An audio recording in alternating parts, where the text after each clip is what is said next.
Can I talk to this guy or not?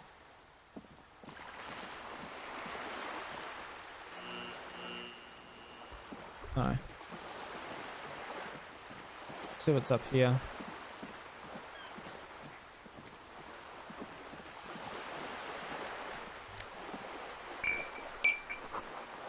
Lonely cormorant surveys the sea, indifferent to your approach. These are the docks. Like blood? The girl up there, did she spill the paint? Oh no. What's this?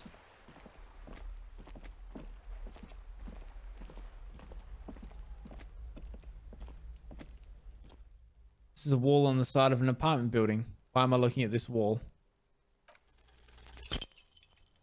You have no clue, it's just a wall. So many walls all over Martinez. Weather worn, cracked, their paint peeling. There's going to be something about that. Yeah, Cuno, fuck him up. Oh, there's Cuno-E's. Cuno-S. Oh, magnesium for morale. Oh no, I need something for health.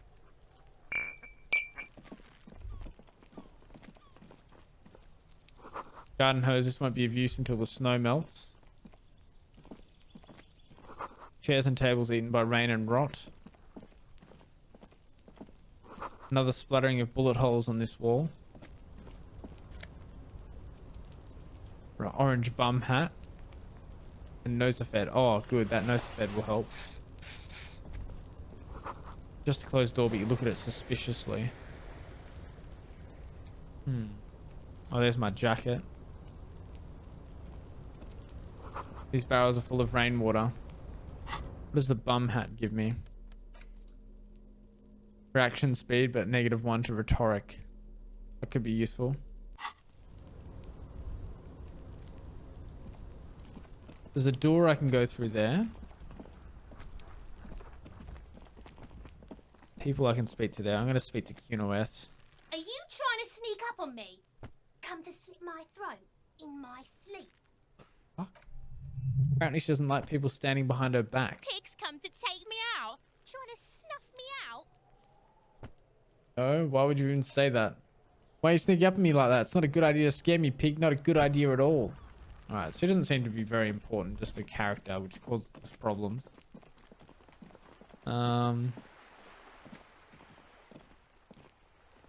Cape Side Apartments.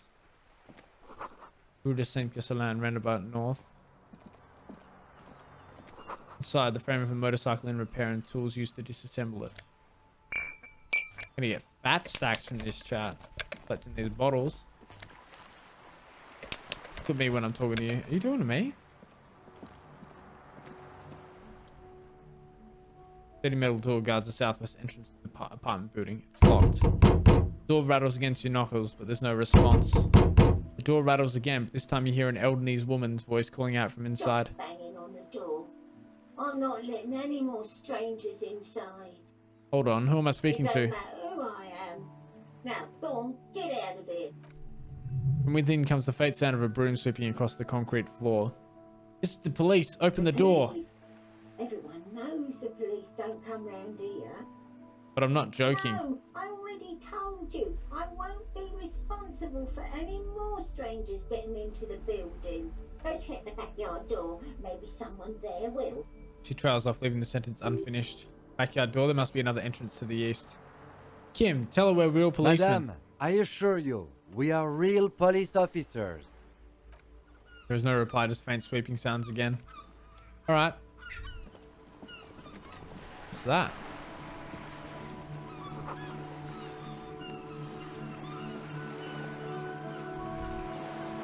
Bottles? Docking reserved for residents of Rue de Saint-Castellan. The room in the whirling isn't much bigger than this sloop. This is worth more than you'll ever earn in your life. Joyce Messier, a striking woman, leans against the cabin top of her sailing boat, smiling as you approach. Her green raincoat glistens with droplets. A silk scarf is tied around her throat. Good afternoon, officers. I'm Joyce. She extends her hand in greeting. Joyce L. Messier. I represent the board of Wild Pines, the owners of the harbor. You gentlemen must be from the RCM. steps closer and holds her hand over the railing. Joyce L? What does the L stand for? Leighton, my maiden name. A bony hand dangles from the sleeve of her oversized raincoat. What exactly is the RCM? I remember hearing it from somewhere. I meant you. The The Revachol. Revachol Citizens Militia. The police. What gave us away? Nothing, honestly. I said it to every drunk in town, and you're the first one who's responded. Wow. Relax. She meant it in just. Shake her I'm hand. glad to see you here. The grip is tight and cold. Like steel. There is strength there. If she wanted, you could sink it. She could sink her nails deep into your I was skin. dispatched to handle a strike, not a lynching. Anything I can do to assist the RCM in this matter, I will, gladly. That is good to hear, madame. My colleague will take the lead on this interview. I should let you know that he is recovering from an unusual medical episode. Very unusual. But I can assure you of his ultimate competency. There's a trace of irony in his voice. Mischief even. The lieutenant is hatching some scheme. It happens quicker than a shooting star, but did the lieutenant just wink at you? How interesting. Ah. I wish you a swift recovery. In the meanwhile, you have my full cooperation and the full cooperation of the Wild Pines group. You're on a boat. Why, yes, I am. She looks at the decks under her feet. Green and white sails flutter overhead. A lot of people on boats, are there? What is this conversation? Of course there are. She looks around. We're on an archipelago. How else are we supposed to get around? Wait, we're on an archipelago? Yes, we are. We're on Lokayu. Still haven't seen anyone else sail a boat around here. I haven't seen anyone else drive a souped-up Kupris Kanema motor carriage either. Actually, the lieutenant becomes defensive. That motor carriage has been specially issued to serve as a patrol and pursuit vehicle. It's for crossing long distances in the greater Revachol Industrial Harbour. It's not a toy. Neither is this. The woman pats the cabin hardtop. A toy, I mean. It's a machine for crossing long distances in the Bay of Revachol between the city and the islands. Does she have a name? The boat. No, it is called Cordelate 19 because that's the type of sloop it is. Okay, but what kind of boat is it? It's a pleasure craft. A 19 pacer. It also happens to be rated for Category 1 racing, but these days they mainly use it for business. How do you like it? My sloop? I like it a lot. Her lips curl into a wry smile. It's the eel's hips, baby. I'm enjoying this part of the interview. It has so little to do with the murder investigating. I really do, the lieutenant thinks. Is she thrown off yet? He's looking at the woman, assessing her. Do you have a license for this boat? Officer, I assure I'm a highly qualified pleasure craft operator. Crowns of her teeth are porcelain, white as the boat's hull as she smiles. Her nonchalance might be related to something called the Wayfarer Act, a law that says she doesn't need a license. Sly Fox, you're not aggressive enough to harass her further on this. I think I have a handle on the boat thing. Good. She takes a sip of her thermal cup. Tell me about Wild Pines. What do you do? What we do? I'm afraid I don't speak for Wild Pines as a whole. It is a giant undertaking. So what do they do? The Pines' core competency is logistics, container shipping, freight, that sort of thing. She points to the small dots on the horizon. See those airshops there blinking? Airships, they're blinking. Those are the shipping sides of things. Then to the east towards the harbour. And that is the terminal. Another subdivision deals with energy, oil and gas exploration, offshore platforms. How much money does Wild Pines have? I'm not at liberty to discuss the company balance sheet, but I can tell you that last year the company booked more than 20 billion real in revenue. A billion? What exactly is a billion? It's a number, officer, a big one. What is it made of? It's made of 1,000 millions. A million is made of 1,000 thousands. Wow. The money I owe is so much less than that. Yes, past a certain point, numbers begin to seem imaginary, but they are quite real for the 72,000 employees who depend on Wild Pines for their paychecks. A conglomerate the size of Wild Pines is like a shark. If it stops moving and growing, it will die. Then what becomes of those 72,000 families? It is a tremendous responsibility. Where does Wild Pines get all these billions? It started as an exploration and cargo fleet, conducting trade between the Samoan and the Insulindian Islas 250 years ago, when Pine's ships exploring the South Seminese and chartered Lo Manthang on behalf of the suzerain. Centuries of care, deliberation, and madness have gone into this endeavor. Vessels pass through the great unrest to re-emerge with apricots in tow. The logic of the system is totalizing.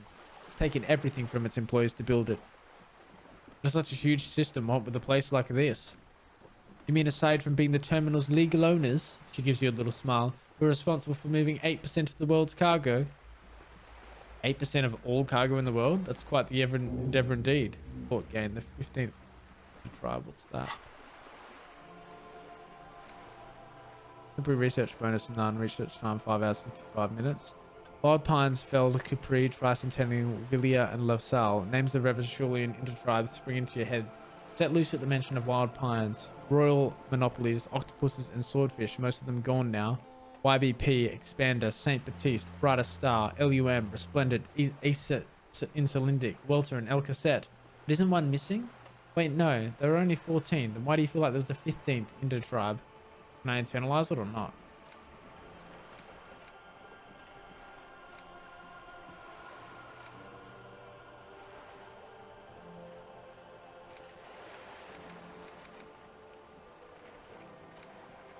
I'll leave that for now.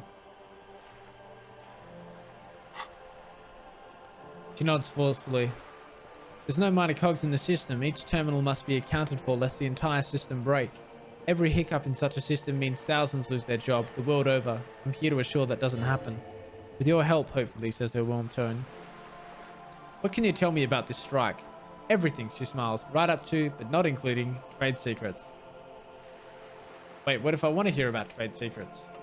First, you'd have to repeal the Emergencies Act of Trade and Elements that gives me the right to silence. It is quite the octopus. Wouldn't want to disturb an octopus. Better let it be. I'm glad you see it that way. To repeal the act would mean repealing the coalition government, the one that leases you the right to police West Revachol. But I am derailing us. You wanted to know about the strike. What is your role in this precisely? I believe the official title is Senior Labor Negotiator. In practice, I'm a grocery clerk. I relay the union's demands to the Wild Pines and return with Wild Pines' counteroffer. And how are the talks going? They're not. That's the problem. The union stopped all negotiations a week ago after that awful lynching took place. Wait, she just admitted that lynching and the strike are connecting.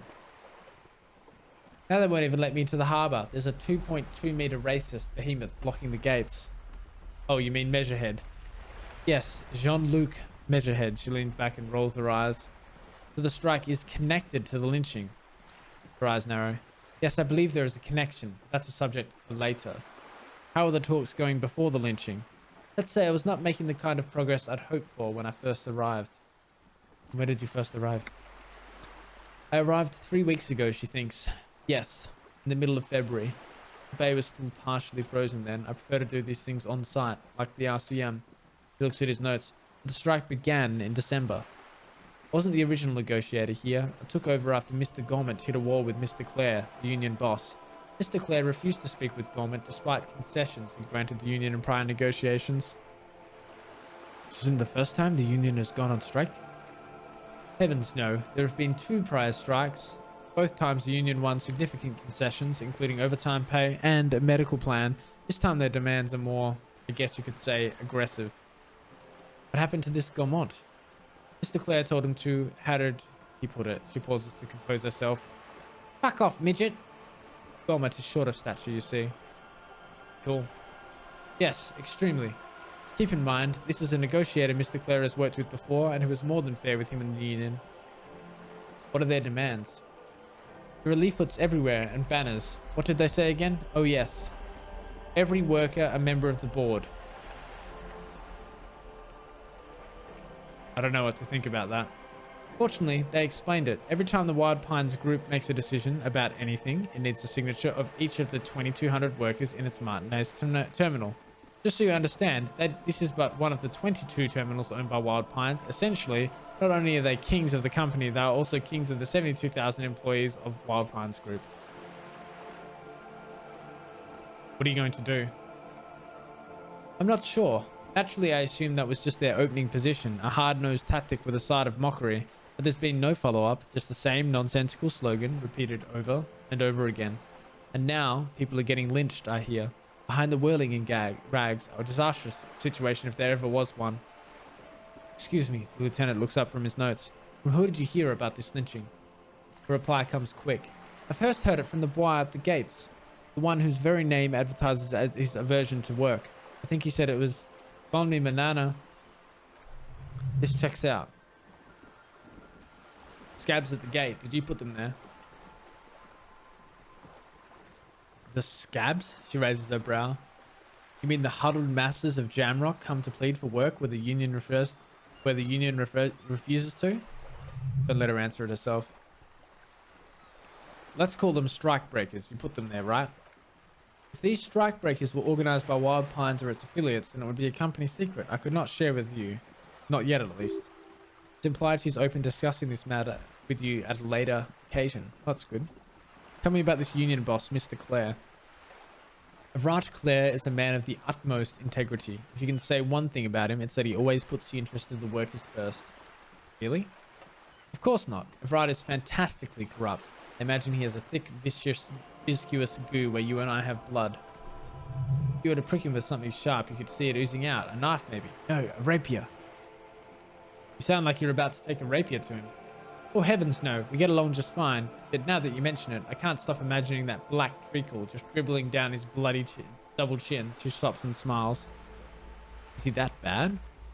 He's the most corrupt individual I've ever seen, and I deal with men like him for a living. If there is anyone more venal, more irredeemably nepotistic, then it is twin brother Edgar. Wait, there are two of him?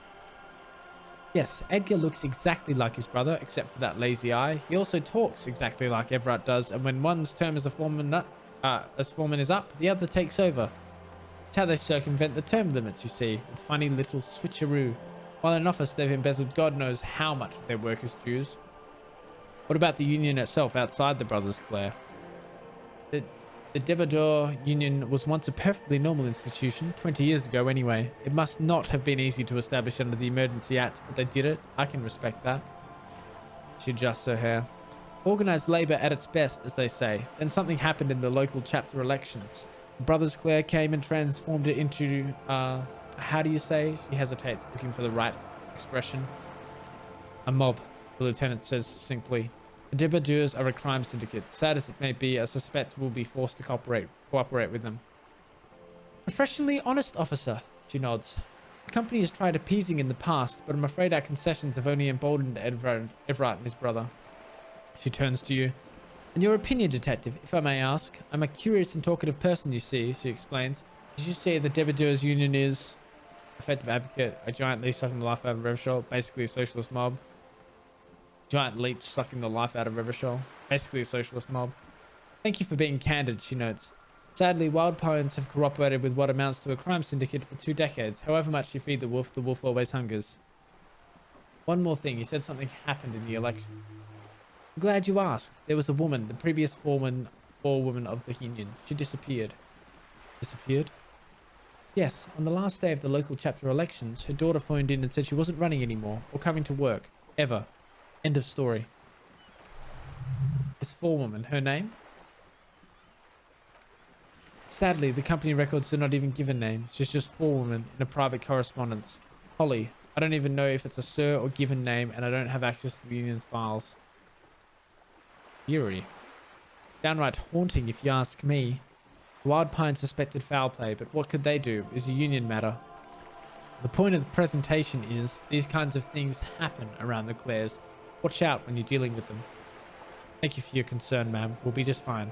That's all I need here. Let's change the topic. Can you tell me about this lynching? Quite a few things, I'm afraid. She falls silent for a moment, contemplating something. The information I'm to share with you includes sensitive trade secrets. For the sake of my employer, I have to ask for your names and badge numbers. Of course, ma'am. We should have introduced ourselves. The lieutenant hands her a piece of blue plastic. I'm Lieutenant Kitaratsky from Precinct 57. You, and this is my colleague from Precinct 41. I'm afraid he doesn't have his badge at the moment. I hope mine will suffice. How curious. She returns the lieutenant's badge and turns to you. Why is that, detective? Awkwardness washes over the conversation. The woman doesn't like this tone of avoidance. Remember when my partner told you I'd recently suffered from an unusual medical episode? My lost badge is related to it. I see. She looks increasingly worried. So you're saying this lost your badge during the course of this episode?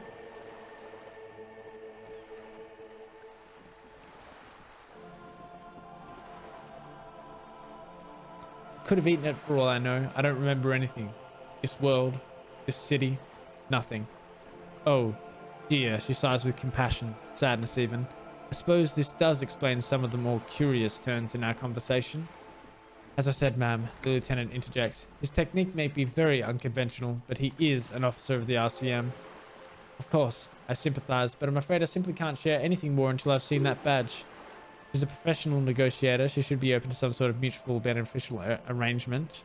I'm not going to do that. Then I'll find it somehow. Let's talk about something else until I do. Of course, she grabs the mainstay and leans towards you. But before we do, officers, let me be perfectly clear. The situation is extremely volatile. The sooner we can speak about this lynching business, the better for all of us. So I'm going to have to find my badge pretty soon.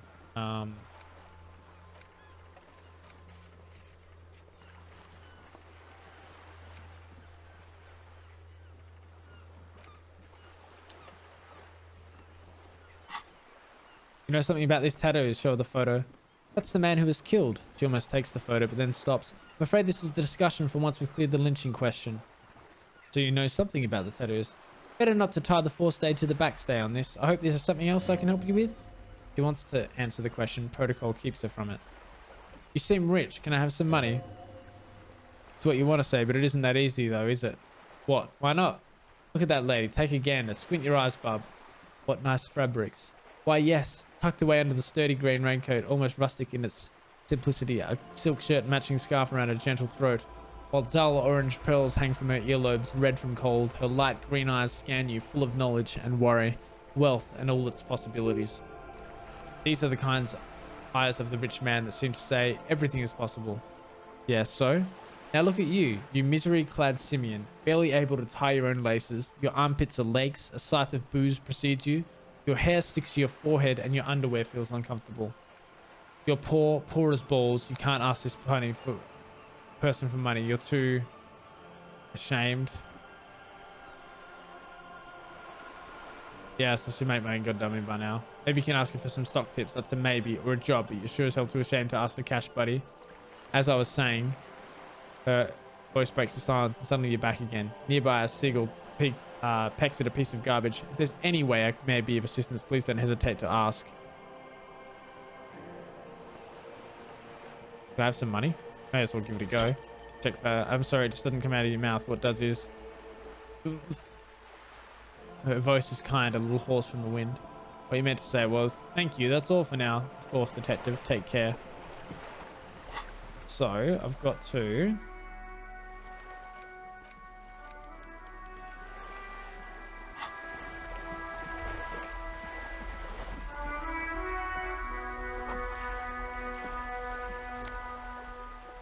Elysium. So I know there's probably a way up there to the back door.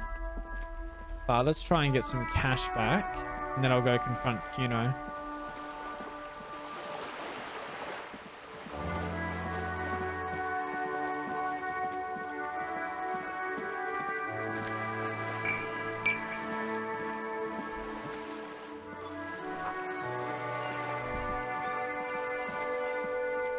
There's some people here. Who are these guys? Have you no shame? Whining about your back every time you bring out the measuring tape? René, you're a man with a fork in a world of soup. Please, let's just try to enjoy the game, alright? The other one is eating a big sandwich. I am trying to, but you keep breaking my concentration. You're old, I can see that. We're both old. Now, stop grabbing your ass like it's a girl. These manly men are playing balls. This is a ball game. Grab a ball and play it. Don't ask questions. Shoot first. Ask questions never. Shouldn't I ask what game it is first? No, you got this. There's the ball. You're the game. Grab the ball and show them how it's done. Success.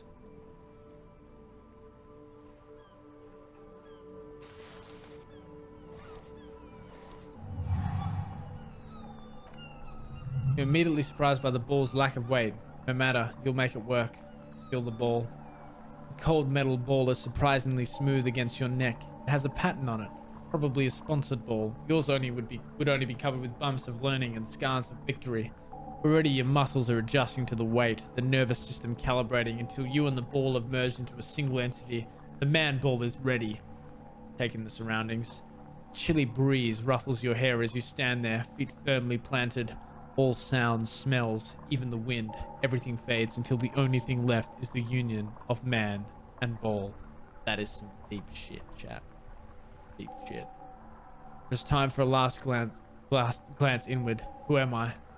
An embodiment of pure emotion, a fine-tuned locomotor running at maximum efficiency. Some would still say you're a cop, but I guess we're beyond that now. The inertia can be contained no more than a bullet leaving a gun. Let go. Be the bullet.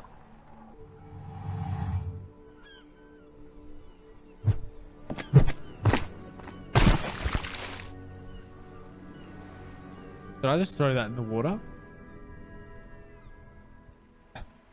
Murder! The old soldier yells in outrage. What else del murder? The hell is your problem? Not a weak right triceps, that's for sure. I don't care if you're a cop. You do not just ruin someone's game. It's so goddamn disrespectful. I'm sensing anger, and I don't understand why. You vandalized our game, son. He tries to calm himself. We can't play pentank with 5 bullets. Sorry. I thought it was shot put. Well, it damn well isn't. It's petanque. The man snaps, raising his voice again. You ruined a petanque game. We want our bullet back. Take it easy, Renee. The jolly one tries to defuse the situation. This is just a misunderstanding, isn't it, officer? No harm done. Of course there's harm done, you orange slug. The heel of his cavalry boot slams in the ground. You lost a goddamn bullet. Okay, I will try to fix this. Good, he nods. Mistakes are forgiven when men at least try to right their wrongs. I believe you will try. Now, why did you approach us? You know anything about the man hanged in the backyard of Whirling in Rags? Unfortunately, I don't, he shrugs. Unlike most of the locals, I have no qualms about assisting law enforcement, but this affair has passed me by completely. And most of the locals? Martinez, the union is the law, so can you really blame them? You don't have a problem with cops. Cop is a pejorative term. I don't have a problem with policemen. On the contrary, I admire the effort to bring out order to our streets. So again, you don't know anything. If I knew, I would not be afraid to tell you. I simply don't. I'm an old man, not a coward. The daily business of the riffraff no longer concerns me. I seem to be playing in a crater. Yes. The terrain here provides an interesting variety to a familiar game. Have anything to do with all the bullet holes I've been seeing around? Yes, he replies with a reluctant nod. It was left by heavy artillery fire. Okay, it's a crater left by artillery fire. Why? Why what? Why was heavy artillery used? Because that's what happens when communards hijack your country, execute your supreme leadership, and turn your capital into a slaughterhouse. Use heavy ordnance to clean up your home. Maybe we can do this history lesson later. Fine. What do you want now then? Ever use artillery fire against the communards? Sadly, no. It was the foreigners who brought them to their knees. We fought valiantly. Too valiantly. So valiantly we got this. We got licked, he adds, squeezing a bullet in his fist. Should have fought dirty like they did with their suicide sex cult propaganda and mad anarchist women strapped to shrapnel bombs. We didn't though, and we lacked caliber. God bless him, but the suzerain's cannons simply weren't big enough. Why shelled them here in Martinez? Because this place is the damn beachhead, he points to the bay. Had to soften the commies up first. Yes, he nods, inspecting you with some disdain. The military coordinated amphibious landing to take back Revachol. Martinez was used as one of the 3 footholds in Revachol during Operation Deathblow in 08. The other 2 are off in Stella Marie in the Delta. He points to the northeast. Nod thoughtfully and look northeast. This here is Blood Ground. The coalition boots first made landfall and cleaned those rabid dogs out. Most likely, he says, we're playing petanque on their mangled corpses. Blood Ground, the other one shakes his head. You got old Renee going there like he isn't angry enough already. Ah, that explains all the war damage. Damn right, son. They laid the fire of hell on this city before they stormed it, and it worked too. There's a strange gleam in his eyes. The rest of the city got cleaned up, but in Martinez they keep as a monument. A dark shadow runs across his face. Now the Union socialists are practically running the place. Well, it's your own damn fault, the jolly man marks. You, we, the coalition, Revachol, whoever you want to blame, never finished the job. Officially, the party never surrendered. Of course, they still hold influence. You don't even begin to truly understand the players on the table, let alone the specific circumstances surrounding the... He stops mid-sentence and turns to you. What do you think? Thinking men have opinions on these things. Present one.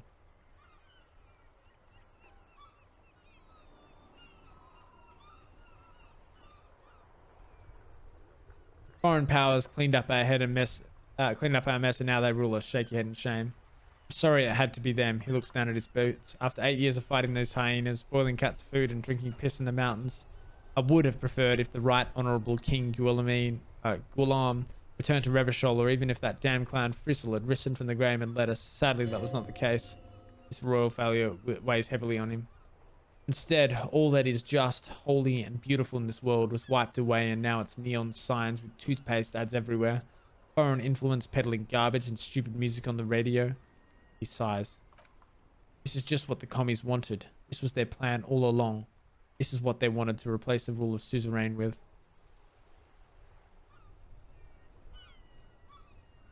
How does Philippe III factor into this? Point towards the monument. He doesn't, the veteran replies sharply. That was 100 years ago. Ain't got nothing to do with anything. Who was Fristle? Damn Fristle. He was the king we couldn't protect. The Carabiniers failed him and the crown. The old... Carabiniers.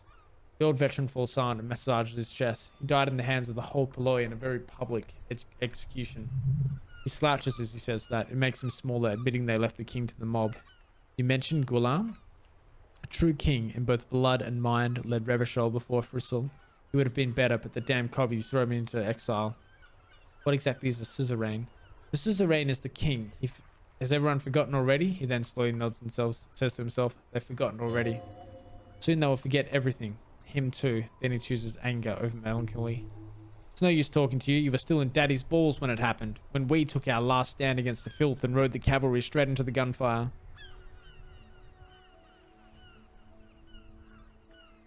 Thank you for your time.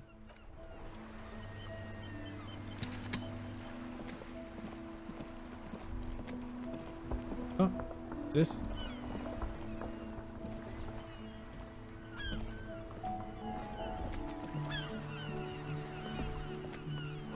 Spirited shapes and clicks for swallows. Okay.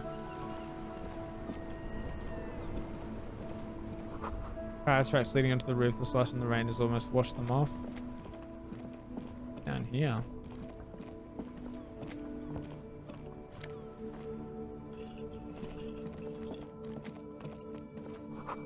Oh, pawn shop. Nice. Might need to use that later.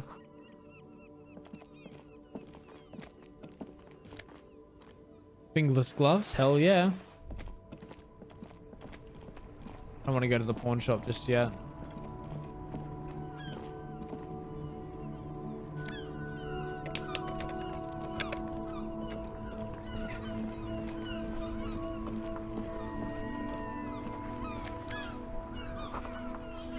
Caused by an earthquake. Right.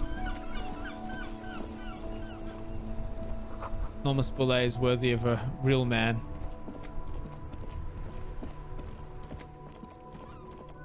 Alright, I'm just gonna try and cash in some of these bottles. Oh, there's some money on the ground. Didn't realize that.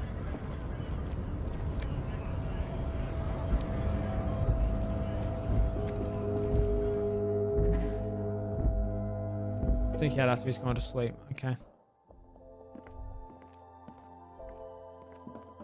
I gotta use this machine. So your bottles, again, $1.80.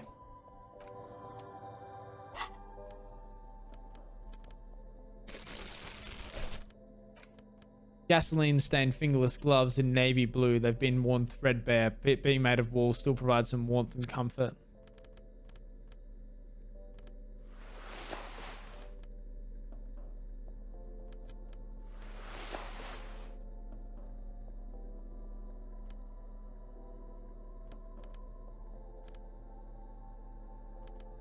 Looking great.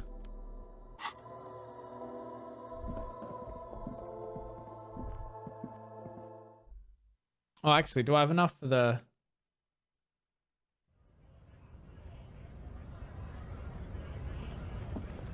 Probably don't need this stuff to get rid of my headache anymore, actually.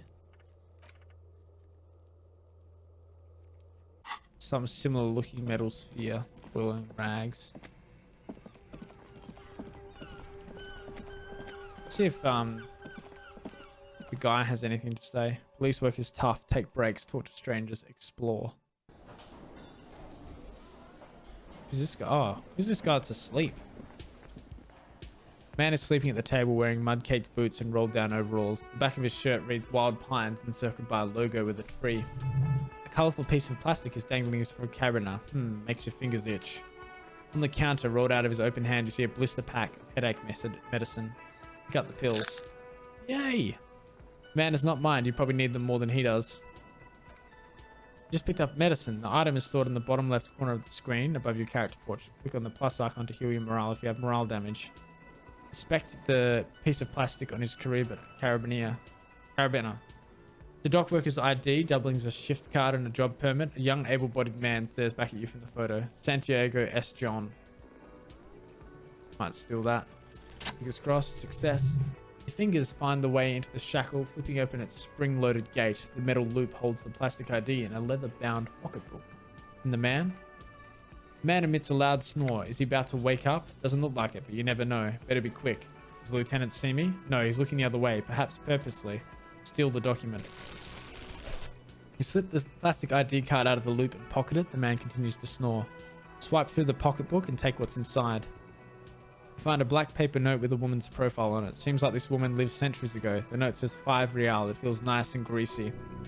Yum, yum. Money. Think of all the things you can buy with this. The synapses in your brain fire with glee. Close the carabiner. The sleeping dock worker has little to say about your actions. He remains silent. Try and wake him up. No. Okay.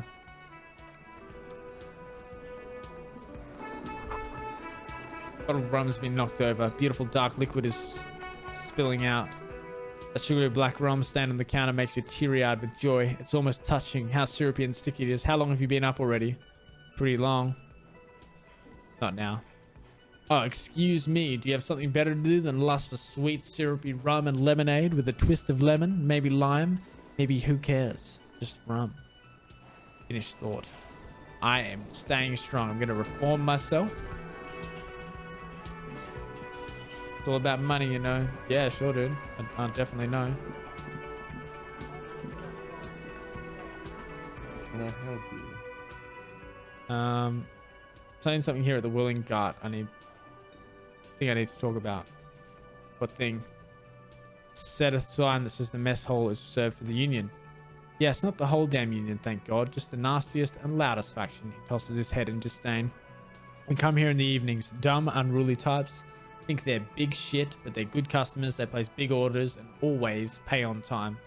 You can't have it a dig at me for not paying him money. I've got $11. Find out who's in the Union box. He gives you a meaningful nod. We should find out who this loud faction is occupying the booth.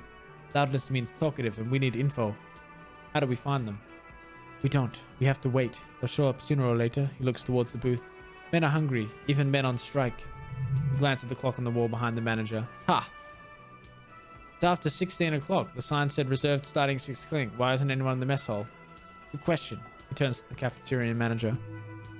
They're probably getting drunk or protesting something somewhere or laying low after the, lynching. Why is that? They probably fucking killed that guy or something. That's why. The lieutenant thinks. I have a feeling we'll make their acquaintance sooner or later. There's something else I want to ask about. What? By the way, you should come back to this thing-based questionnaire if you see anything interesting in the whirling later. Okay. So about that money I owe. Yes, have you got it? How much do I owe you again? A lot. A lot. For the rooms, drinks, and broken window, 130 real. Like what? I was really enjoying talking about the money you owe me. God, I saw another thing at the whirling. Oh, nothing. By the way, I'm going to sing karaoke here. Absolutely out of the question. Absolutely in the question. First we find a sad banger, then we sing this place to shit. Yeah, this guy knows what I'm talking about. Oh, what's that? Soft period of an electric juicer comes to the kitchen. Someone is working. This is a drying the smell of chemicals and pine trees. Thin man is smoking below an exhaust hood, occasionally sipping from his mug. This must be the Whirling's cooks. As you step in, he nods towards the table and says something in a completely foreign language. The only word you can make out are Gorky and Quebec. Must be his name. Gorky. Gorky Quebec sounds representative. Ah, Gorky, I have some questions to ask. The man puts his cup down and replies something, his left hand drawing arcs in the air. Got some impressive pots there. He smiles and bangs his ladle against each of his pots in turn. It's almost like music, especially with the sounds of assorted dishes boiling and simmering on the stove. I don't think I need anything else. Stay masculine. Aroma of spices, alcohol, and tomato hangs in the air.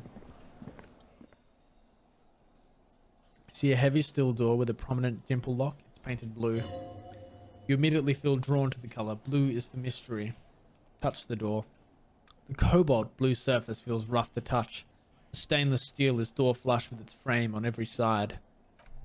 Old cobalt paint, rough on the fingers, 40, 50 years maybe since this was painted. Try to push on the door.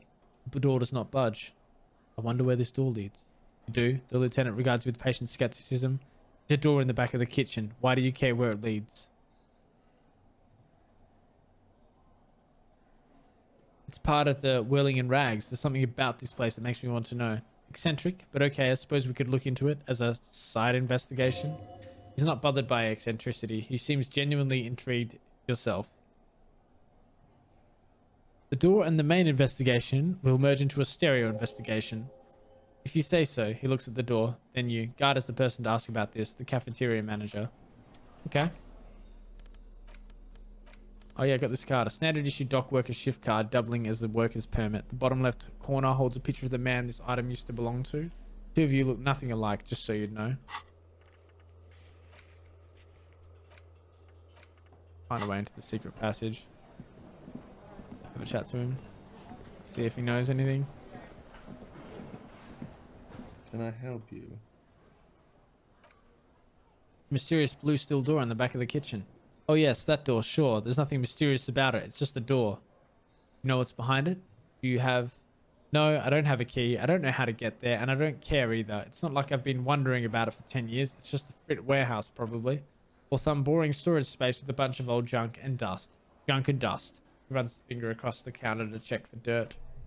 He's attempting to maintain an air of indifference. It's absolutely not convincing. I think you'd like to know what's back there.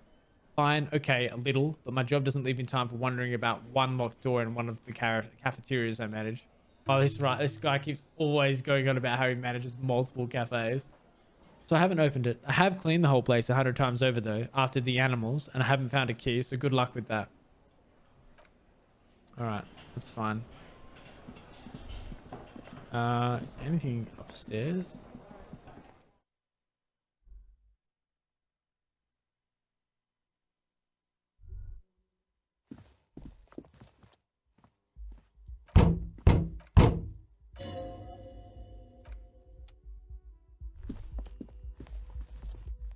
Put that fat juicy cigarette butt from the tray, light it up and smoke the living shit out of it.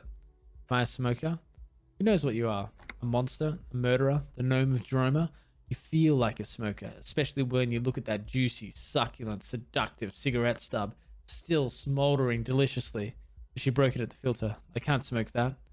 How very astute of you. This renders it ineffectual. You should look for a whole cigarette, or better yet, an entire pack. Strike that, a carton.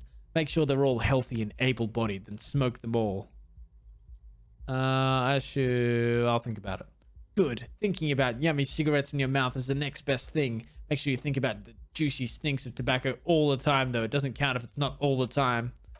And when you're done thinking about them, graduate to getting them. God. Plus, smoking them gives massive bonuses. Right. You got some smoke them for those massive bonuses. Find a pack, put it in your hand, equip it in the held slot, and the smokes will do the rest. Okay. Don't know if that'll actually help. Him tries not to look at your broken down bathroom door. Him also tries not to look at the pile of tape for Sarah on the pack carpet, or the weird suitcase on the hat rack, or the potted plant dying in the corner, but it's all just too morbid to ignore. The man is finding it hard not to trip on the tape and not to send any of the bottles rolling across the floor. Where unidentifiable sludge makes it hard for him to breathe. Smells of vomit on here. Looking at... I'm sorry for this. No problem, officer. He takes a step towards the door like he'd like to leave. Bed is cold and not particularly inviting, but it's yours. The sheets look awful. The option to go to sleep becomes available every night after 9. Can I try the mirror again?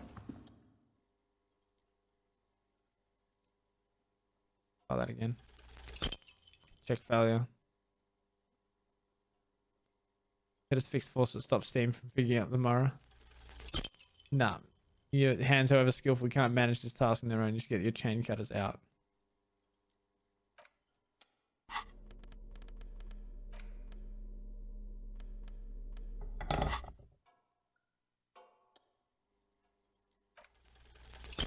Still failed. Chain cutters slip out of your hands as you attempt to twist to force it into place. Well, you know one thing for sure. You've probably never been a plumber.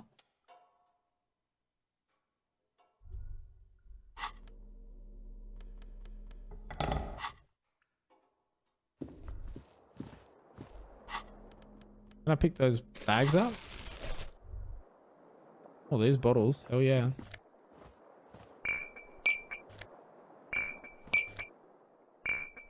This is just free money.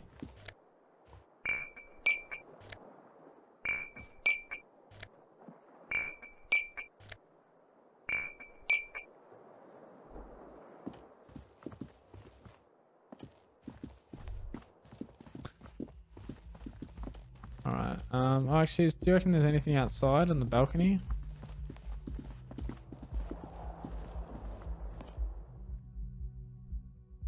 Check. Hope you guys are enjoying this as much as I am, by the way.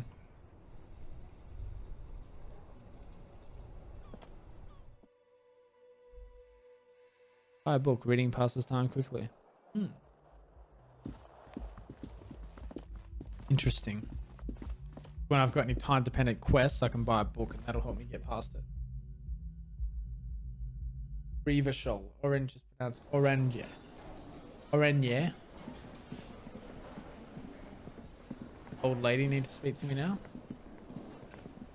Hello again, sweetie. I see you met up with your colleague.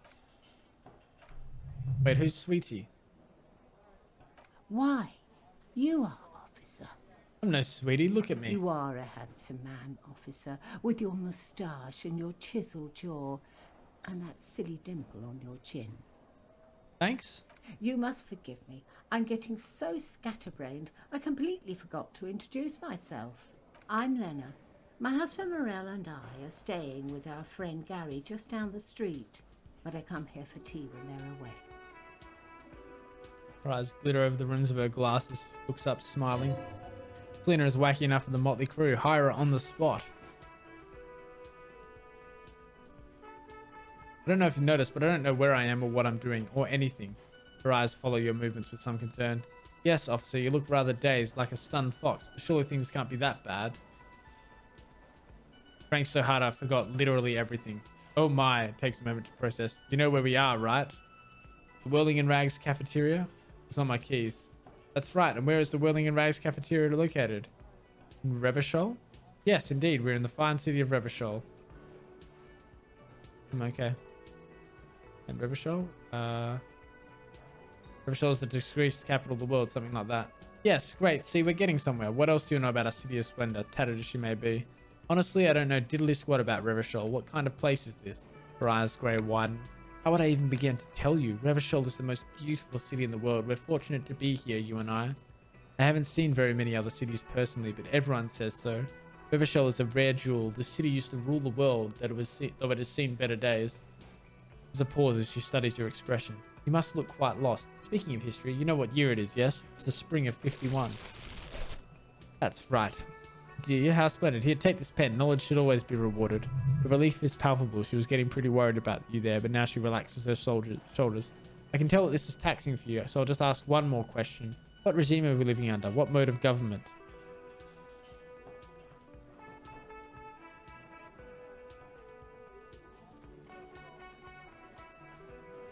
I'd like to think it's the dictatorship of the proletariat, but some kind of democracy maybe? Nope, sadly not. Revachol is what's called a zone of control. Under an alliance of foreign powers called the Coalition, we have no government of our own, and what democracy we have is market-driven. There's no government, how come there are cops? Oh dear. And you were doing so well. There aren't any cops in Revachol, not in the traditional sense. The status of law enforcement here has been a complicated matter since the revolution. But we should stop for today, sweetie. You look like you need a break. Besides, I'm not the best person to explain the big things to anyone. She's scared now. She realized you probably are bandaged. So, how did I do? We're doing quite well up until the end there. It does look like you're having trouble remembering things. History and places. Remember reality in a word. It's very odd. A sigh. The lieutenant buries his nose in his notebook. Maybe a fresh set of eyes is what this world needs, and while I'm no doctor, such bouts of amnesia are often temporary, so I wouldn't worry too much. You could tell me more. Someone more educated in sweeping matters? Maybe you should ask. No, I'm not an encyclopedia. I won't be a guide either. I'm a detective. Get a reality lowdown. Of course, she turns to you. Then I don't know. Someone rich maybe? Wealthy people are educated, though I don't know where you would find a wealthy person in Martinez. That's a good point. This isn't all like rich central. Tweety needs... Nah. I'm gonna get going. Of course, dear. Good luck with your case. So... got this pen, which I can sell. Pen with a green ape head on the one end. The ape is close to the size, a kind of expression adorning its face. It seems to be meditating. But I got to get a reality lowdown. But I know where a rich person is.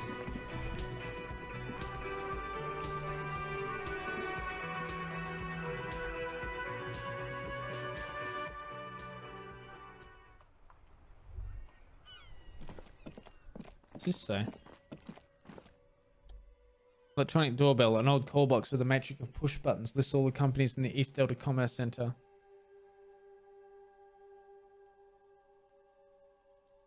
I'm gonna go back to that.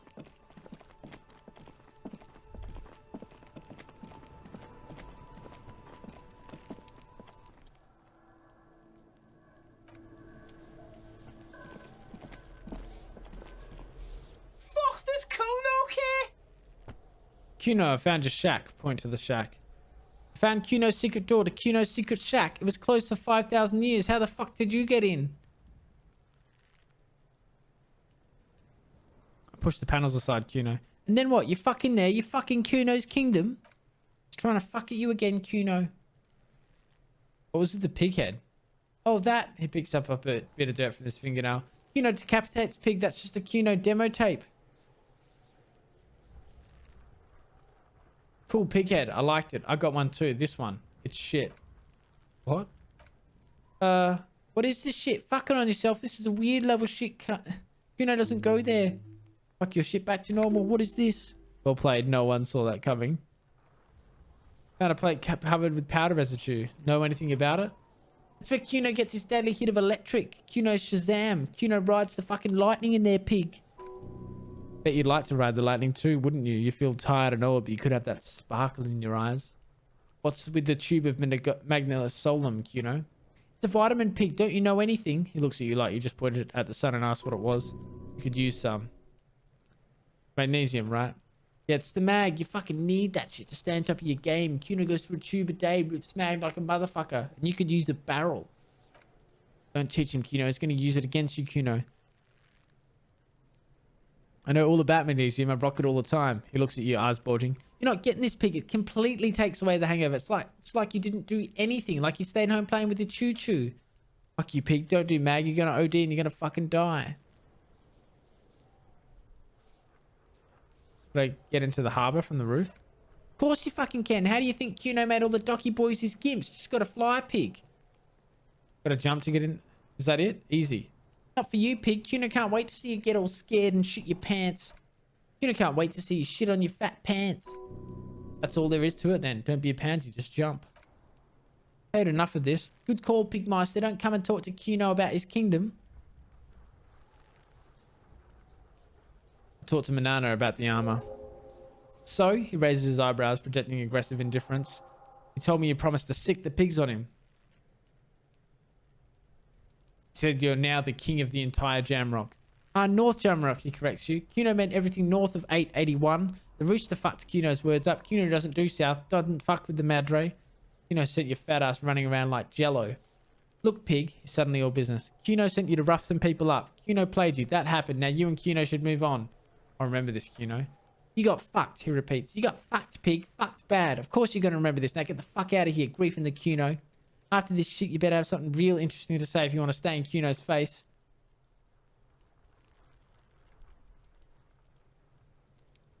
You know, let's talk about your shack again. Actually,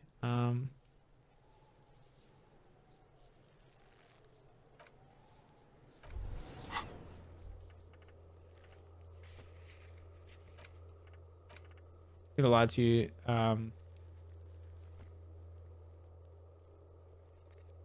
body first. Lack of magnesium has you slouched. Not the high alcohol levels. I fucking knew it wasn't the alcohol or other things. There's a lack of magnesium in me. Yes, and it's critical. Look at yourself. You're practically devolving into a fish due to the lack of magnesium in your bloodstream. I need to mag it up. You need to get so magged up. You probably had 2 heart attacks and a minor stroke already, and the only prescription is insane amounts of magnesium. You're saying I need to become a magnesium-based life form. Yes, if you want to live, you need to evolve. You need to ascend the carbon barrier. Go to the apothecary and buy insane amounts of magnesium. It will reverse the damage to your circulatory system. Just remember, it's not the alcohol. Buy more of that too. Alcohol is not the problem. And it's certainly not the dextroamphetamine. Nor smoking for 40 years. It's the lack of magnesium and excess of coffee. You should stop drinking coffee. It wreaks havoc on your gastrointestinal system. Can't do that one. It is generally understood that human beings are carbon-based organisms, fusing little carbon tubes together to form complex, mushy structures capable of thought, love, and locomotion. It's also known that these structures sometimes like to take the edge off by consuming ethanol, amphetamine, etc. In such cases, it is important to supplement your body with magnesium. Tired? Mag it. Down? Mag time. Liver damage? Maximum mag. Some people say magnesium doesn't really do anything. You just need to quit. What do we tell them? Oh, man. I'm going to ask him about the body. Fuck this cool, okay?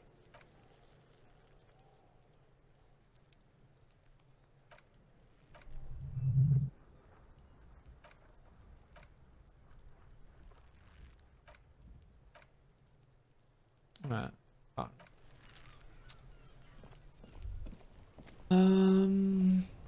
Well, I'll try get the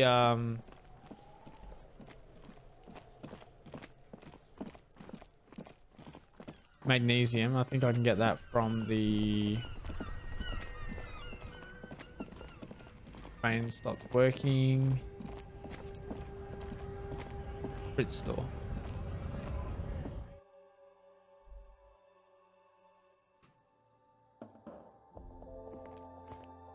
We're gonna have to get some cash soon.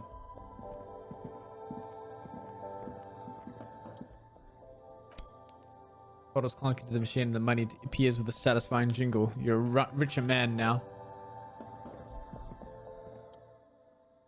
And a bottle of magnesium, 90 cents. Hope base tip makes you feel better. Okay. So I should use my bottle of magnesium.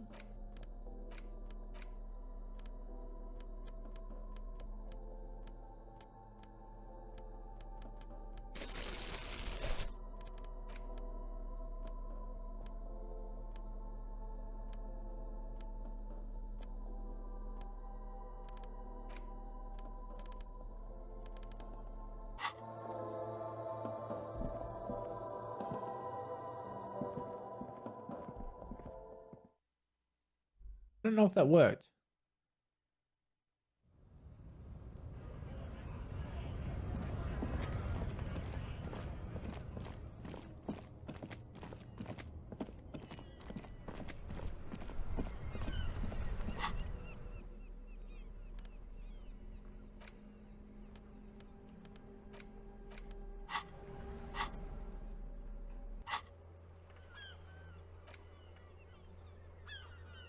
Like, secret passage.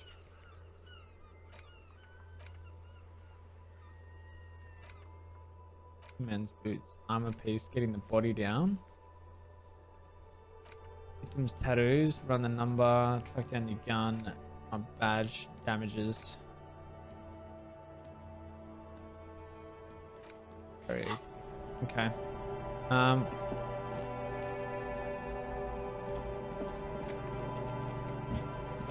Go over here.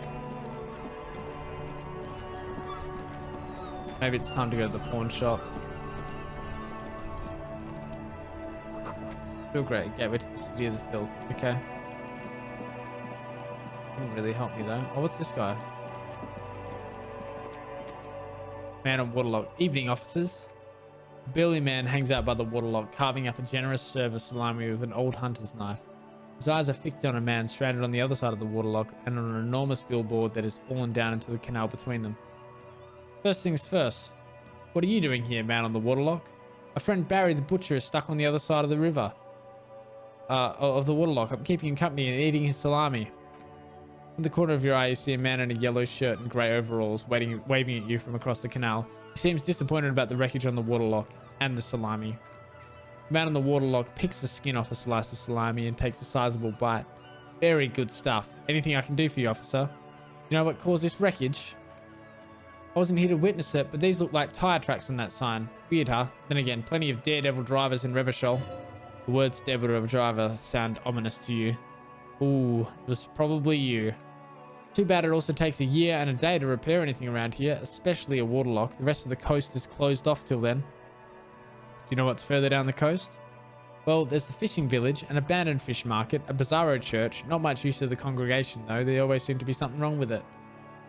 Yeah, not really much else, just bombed out ruins. Can I have some of that salami?